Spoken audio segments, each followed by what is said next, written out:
যত সময় যাচ্ছে শহরতলির পৌরসভাগুলোর পরিস্থিতি বা বলা যায় দুরবস্থা ক্রমশ আরও প্রকট হচ্ছে। এমন একটা অদ্ভুত পরিস্থিতি তৈরি হচ্ছে না আর 1.5 মাসের মধ্যে বা তারও কম সময়, হয়তো 1 মাসের মধ্যেই নতুন সরকারের সবথেকে বড় চ্যালেঞ্জ হয়ে যাবে এই শহরতলি এলাকাগুলোতে পুরো পরিষেবা দেওয়া। কলকাতা পুরসভাতেও নানা রকম গোলমাল রয়েছে, কিন্তু শেষ পর্যন্ত যখন ববি হাকিমের ওপরেই আস্থা রেখেছেন মমতা বন্দ্যোপাধ্যায়, আইনের রাস্তায় প্রতিবাদ করা বা আইনের রাস্তায় যাওয়ার হুমকি দিয়েছেন যদি তাদের পুরো বোর্ডকে কাজ করতে না দেওয়া হয়, ইত্যাদি ইত্যাদি। আর নতুন সরকার তো পরিষ্কার সবকিছু আইনসঙ্গতভাবে করারই পক্ষপাতী। ফলে সেক্ষেত্রে হয়তো কলকাতা পুরসভা, যারা আর কয়েকটা মাস এই পুরো বোর্ডের অস্তিত্ব, তার মধ্যে ছোটোখাটো কিছু লেগে থাকতে পারে, কিন্তু পুরো পরিষেবা অন্তত সাধারণ মানুষ শহরের পাবেন। কিন্তু এই শহরতলি পৌরসভাগুলোর কি হবে?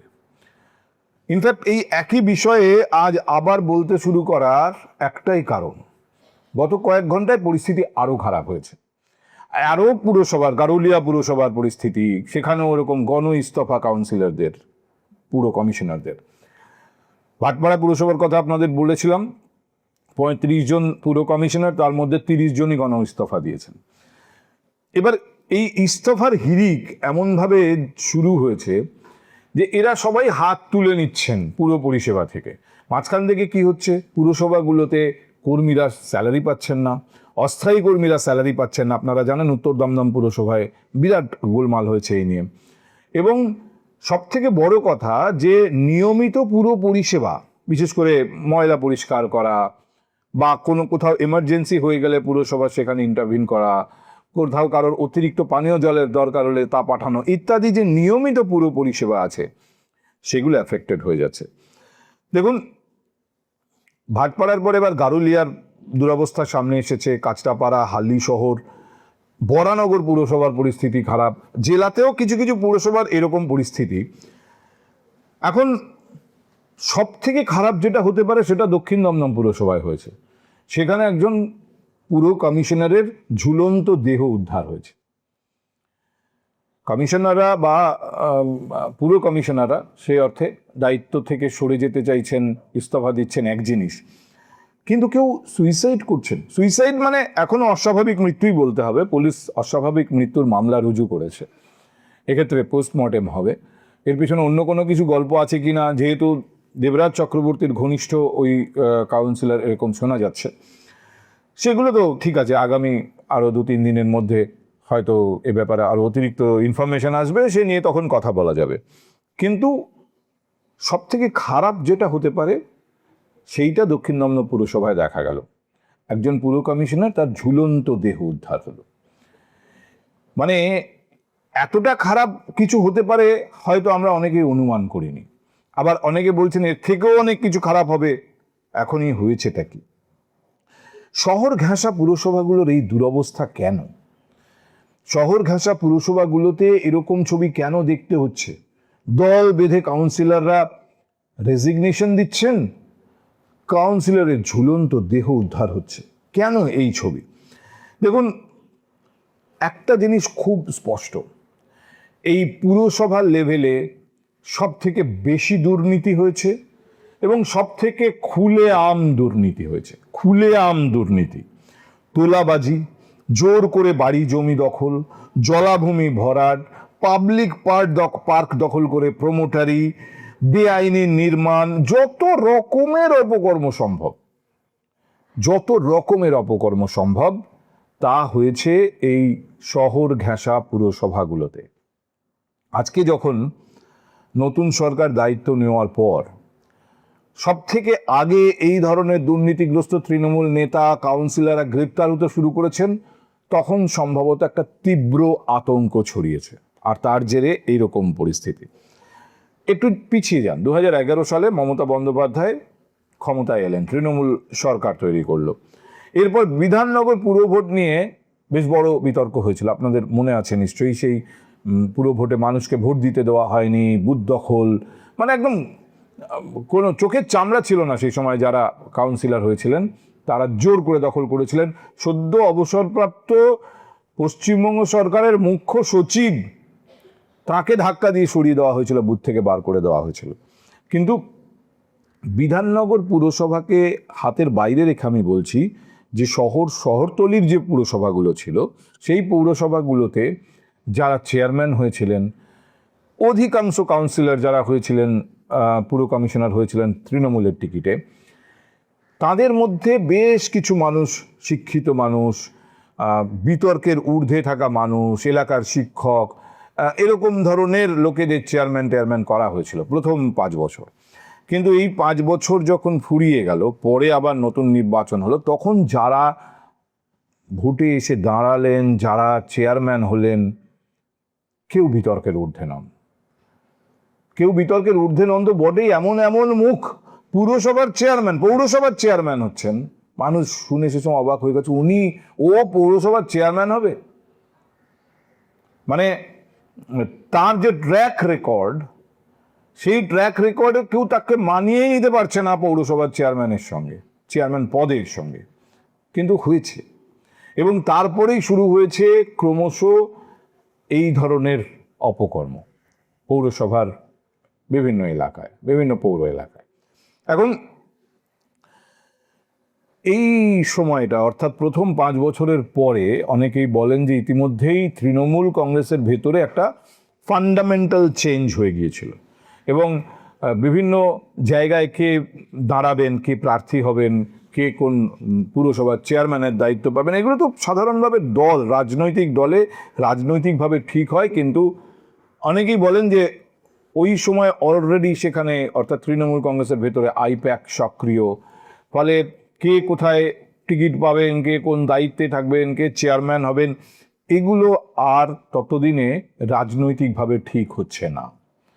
অর্থাৎ এই তৃণমূল কংগ্রেসের ভেতরে যে ভয়ঙ্কর দুর্নীতির চক্রটা, সেটা আস্তে আস্তে আস্তে আস্তে তার ডালপালা মেলতে শুরু করেছিল এবং তার প্রভাব পড়তে শুরু করেছিল এই পৌরসভাগুলোর ওপর। এরপর থেকে গত 10 বছর পৌরসভাগুলো এভাবেই চলেছে এবং যত সময় গেছে তত দুর্নীতি হয়েছে, বেআইনি কাজ বেড়েছে, খুলেআম বেআইনি কাজ বেড়েছে। পুর কমিশনারদের নিত্য নতুন দামি গাড়ি, প্রাসাদ, এগুলো আস্তে আস্তে মানুষের চোখে সয়ে গেছে, মানুষ ইউজ টু হয়ে গেছে এই ধরনের ছবি দেখতে দেখতে।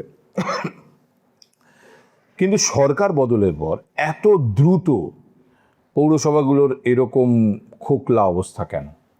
একটাই উত্তর, এই নতুন সরকার ক্ষমতায় আসার পর খুব দ্রুত হঠাৎ করেই এই দুর্নীতির বিরুদ্ধে তদন্ত, দুর্নীতিতে যুক্ত মানুষদের গ্রেপ্তার, তোলাবাজি, যাদের বিরুদ্ধে অভিযোগ, কিছু তৃণমূলের স্থানীয় নেতা যেরকম আছে, বেশিরভাগই কাউন্সিলর গ্রেপ্তার হচ্ছে বিভিন্ন জায়গায়, ফলে তীব্র আতঙ্ক ছড়িয়েছে। এবং যদি এত দ্রুত এই ব্যাপারে ব্যবস্থা না নেওয়া হতো, হয়তো এত দ্রুত পরিস্থিতি খারাপও হতো না। এবার অনেকে বলবেন যে না, বিজেপি হয়তো চাইছেই এরকম, বিজেপি চাইছেই পুরসভাগুলোর এরকম ম্যাল ফাংশন হতে আরম্ভ করুক, তাহলে অ্যাডমিনিস্ট্রেটর বসিয়ে এবার বিজেপির সরকারের নিয়ন্ত্রণে পুরসভাগুলো চলবে। এখন দেখুন, বিজেপি সরকারের নিয়ন্ত্রণে পুরসভাগুলোকে চালাতে চাইছে, বিজেপি অফিসিয়ালি কখনো বলেনি, আপনি এইভাবে ব্লেমই করতে পারবেন না। কখনো এই যে সমস্ত কাউন্সিলররা রেজিগনেশন দিচ্ছেন, তাদের কারোর মুখে এখন অব্দি শোনা যায়নি যে বিজেপির ওপর থেকে তাদের উপর চাপ তৈরি করা হয়েছে, বিজেপির কোনো নেতা তাদেরকে বলেছেন। বরং বিজেপির আঞ্চলিক নেতাদের শোকজ করেছে, যারা বিভিন্ন জায়গায় দাদাগিরি করেছেন, এরকম বেশ কয়েকজনকে, শোনা যাচ্ছে প্রায় 50 জনকে ইতিমধ্যেই বিজেপি শোকজ করেছে। কিন্তু এরা যাচ্ছেন কোথায়? এই কাউন্সিলর, আমি আপনাদের আগের দিনই জানিয়েছি যে এরা যাচ্ছেন স্থানীয় যে বিজেপি বিধায়ক, তার কাছে গিয়ে আত্মসমর্পণ করছেন।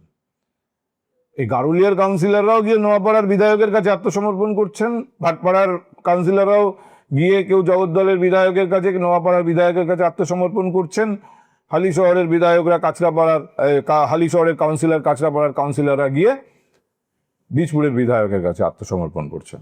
কিন্তু এরা কেউ বলছেন না এদের উপরে চাপ তৈরি করেছে বিজেপি। এদের উপরে সব থেকে বড় চাপ তাদের এই গত 10 বছরের অপকর্ম। এবং অনেকে অ্যাপিয়ার করছেন যাদেরকে দেখা যাচ্ছে, আর অনেকে দেখাই যাচ্ছে না। যেমন ভাটপাড়ার চেয়ারম্যান, হালিশহরের চেয়ারম্যান, খাচড়াপাড়ার চেয়ারম্যান, তারা নেই, তাদেরকে খুঁজেই পাওয়া যাচ্ছে না, তারা নাকি রেজিগনেশন সাবমিট করে দিয়েছেন। কিন্তু এর ফলে সবথেকে বড় চ্যালেঞ্জের মুখোমুখি হওয়ার কথা বর্তমান রাজ্য সরকারেরই। দেখুন, এইরকমভাবে যদি বিভিন্ন পুরসভাগুলোর ফাংশন এফেক্টেড হতে থাকে, অনেক জায়গাতেই কর্মীরা স্যালারি পাচ্ছেন না, অস্থায়ী কর্মীরা স্যালারি পাচ্ছেন না, ফলে তারা যে সার্ভিসটা দেন সেই সার্ভিসটা এফেক্টেড হয়ে যেতে পারে। হাওড়া পুর এলাকায় ইতিমধ্যেই গিয়েছিলেন মুখ্যমন্ত্রী নিজে, এবং সেখানে যাতে পরিস্থিতি স্বাভাবিক থাকে তার জন্য কিছু বন্দোবস্ত করে এসেছেন তিনি। কিন্তু এই ব্যারাকপুর শিল্পাঞ্চলের একের পর এক পৌরসভার যা ছবি দেখছি, এখানে তো মানুষ যথেষ্ট অসুবিধার মধ্যে পড়বেন।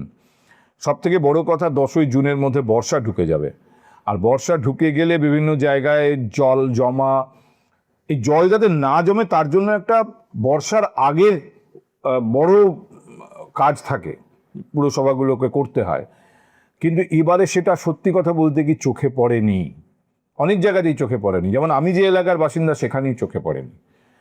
অনেক জায়গায় রাস্তা অর্ধনির্মিত আছে, রাস্তার কাজ শুরু হয়েছিল, কিন্তু তারপরে ভোটের ফলাফলের পর অর্ধেক হওয়া অবস্থায় সেই কাজ থেমে আছে, মেটেরিয়ালস পড়ে আছে বিভিন্ন জায়গায়, রাস্তা আটকে, রাস্তা সরু হয়ে গেছে কারণ কাজ শেষ হয়নি।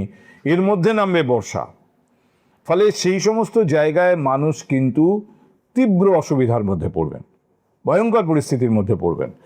আর এই চাপটা আলটিমেটলি কিন্তু এই নতুন সরকারের ওপরেই আসবে। এবং অনেক জায়গাতে ইলেকট্রিক বিল নাকি বাকি পড়ে আছে, ইলেকট্রিক বিল দেওয়া যায়নি। অনেক জায়গায় সিস্টেম চালানোর জন্য প্রয়োজনীয় ফান্ড নেই অনেক পুরসভায়, যদিও সেই টাকা কোথায় গেল, কেন নেই, এই সমস্ত প্রশ্ন নিয়ে আলোচনা করা যেতে পারে। কিন্তু মূল কথা হচ্ছে, পৌরসভা বিভিন্ন জায়গায় পাম্প চালায়, সেই পাম্প মাটির নিচের জল ট্যাঙ্কের ওপর তোলে এবং সেই ট্যাঙ্ক থেকে জল এলাকায় সাপ্লাই করে পৌরসভাগুলো। যদি ইলেকট্রিসিটি বিল জমা না হয় এবং ইলেকট্রিসিটি কোম্পানি যদি তার জন্য ব্যবস্থা নেয়, পাম্পগুলো বন্ধ হয়ে যায় লাইন কেটে দেওয়ার ফলে, তাহলে তা এফেক্টেড হবে সরাসরি কাকে এফেক্ট করবে? এলাকার জল সরবরাহকে এফেক্ট করবে। অর্থাৎ সব মিলিয়ে আমার ধারণা যে এই সপ্তাহের মধ্যেই, আগামী সপ্তাহের মধ্যেই আমরা বুঝতে পারবো যে রাজ্য সরকার বেশ কিছু ব্যবস্থা হয়তো এগুলো নিয়ে নেবে। আমরা যেটা অনুভব করতে পারছি সেটা তো নিশ্চয়ই নতুন সরকারও অনুভব করতে পারছে, এবং তারা চাইবেন না তারা দায়িত্ব নেওয়ার 1 মাস 1.5 মাসের মধ্যে এই ধরনের একটা বড় বিতর্কের মুখোমুখি হতে। শহরতলির মানুষেরা পুরো পরিষেবা পাচ্ছেন না, কিন্তু এটুকু ঠিক বোঝা যাচ্ছে যে পুরো পরিষেবা এফেক্টেড হবে। খুব দ্রুত রাজ্য সরকারকে এ নিয়ে কোনো ব্যবস্থা নিতে হবে, না হলে বর্ষা শুরু হয়ে যাওয়ার পর পরিস্থিতি হাতের বাইরেও চলে যেতে পারে।